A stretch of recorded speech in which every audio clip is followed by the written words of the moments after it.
In this video, we're going to talk about modal verbs. But first of all, what are modal verbs? Well, modal verbs are special verbs that give extra information to the real verb of a sentence. Let's see an example. Speak.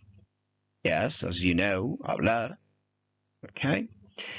But if I want to give some extra information about that verb, about this action, I can use this one.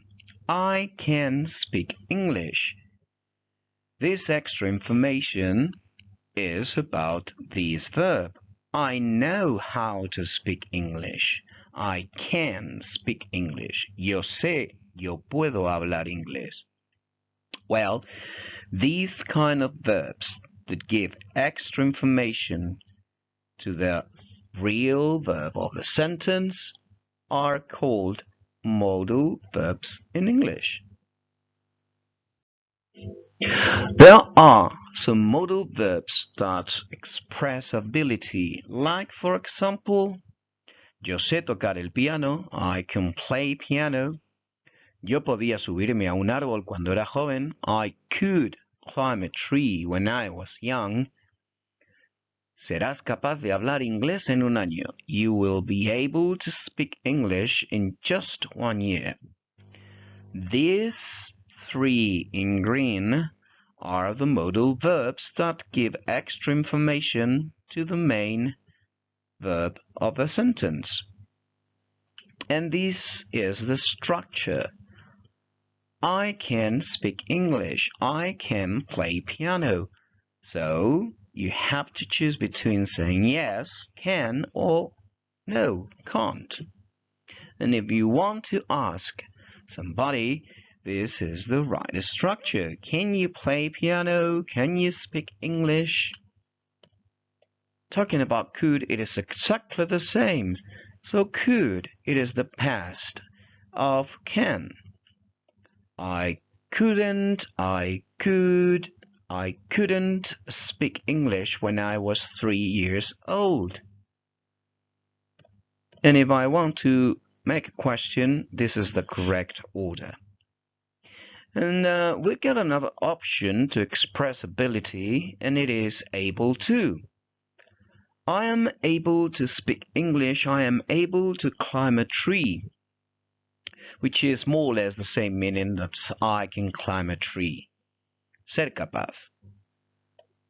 If I want to say something in the past, easy. I just have to say the verb to be in the past. I was able to climb a tree when I was a little kid. And if I want to say something in the future, that's it. I will be able to speak English in just 1 year if I live in London. We've got other modal verbs that express permission. For example, something that you usually say in class. ¿Puedo ir al servicio? Can I go to the bathroom? May I go to the bathroom? This option here, you may use it if you want to be more polite, okay? Can, may, go to the bathroom. Mis padres me dejan ir. My parents let me go. Okay? Permitir, dejar, let. And se permite usar la calculadora.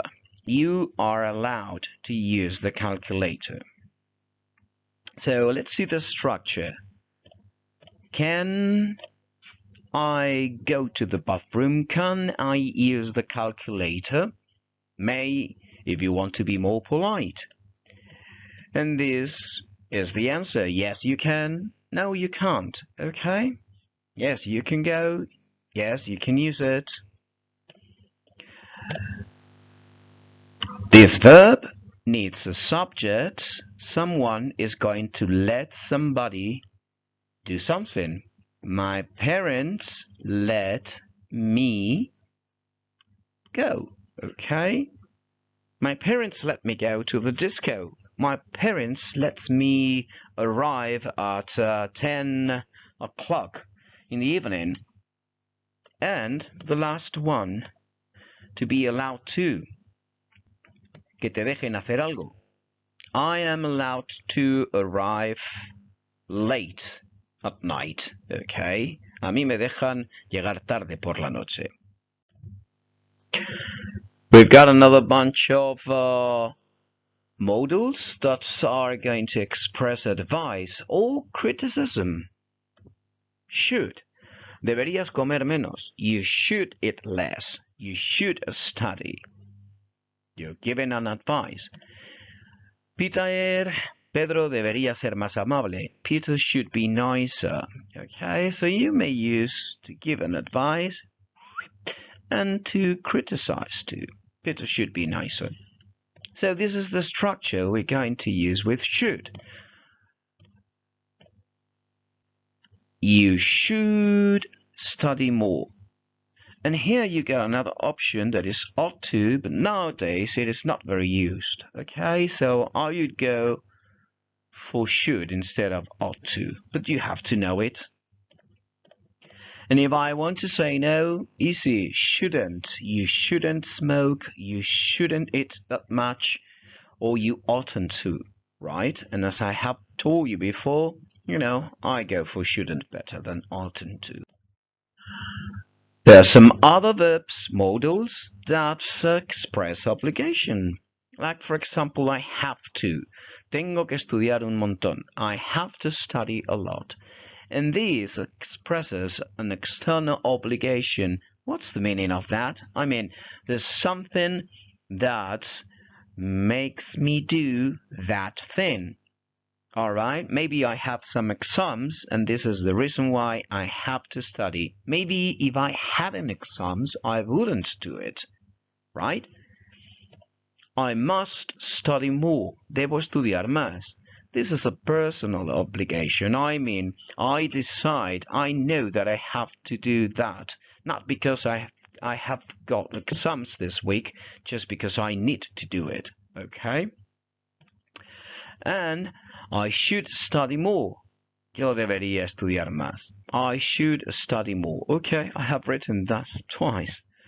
Personal obligation too, okay? You're thinking about doing something, but if you say should, I'm not so sure that you're gonna do it. This is the structure. I have to study, I have to go, I have to, whatever. And if I want to use must, this is the way we do it. I must study. And if you want to use should, I should study more. Okay, so easy to use. We can express possibility with some modals, like for example, may or might. A lo mejor llueve o puede que llueva esta tarde. It may rain this evening. It might rain this evening. Both are the same, okay? Podría llover esta tarde. It could rain this evening. Yes. And this is the structure, so easy to use, yeah. I may go, it may rain, puede que vaya, puede que llueva, okay? And if I want to say could, so easy. It could rain. I could go this evening if I finish my homework. Probability, probabilidad. Mamá debería llegar en unos minutos. Mom should arrive in a few minutes or ought to. Okay, I would go for should. And this is the way we do it. Mom should arrive in just a few minutes, okay? Certainty, certeza. Ese hombre debe ser su padre. Hey, mírale, es muy mayor. That man must be her father. Okay. Ese hombre por narices tiene que ser su padre. That man has to be her father. Ese hombre no puede ser su padre. Es demasiado joven. That man can't be her father. He is too young. So this is the right structure to use. Okay. He has to be. He must be. He can't be. Okay, now you already know how to use all these modals and they are very easy to use. The problem is here to use them correctly, okay?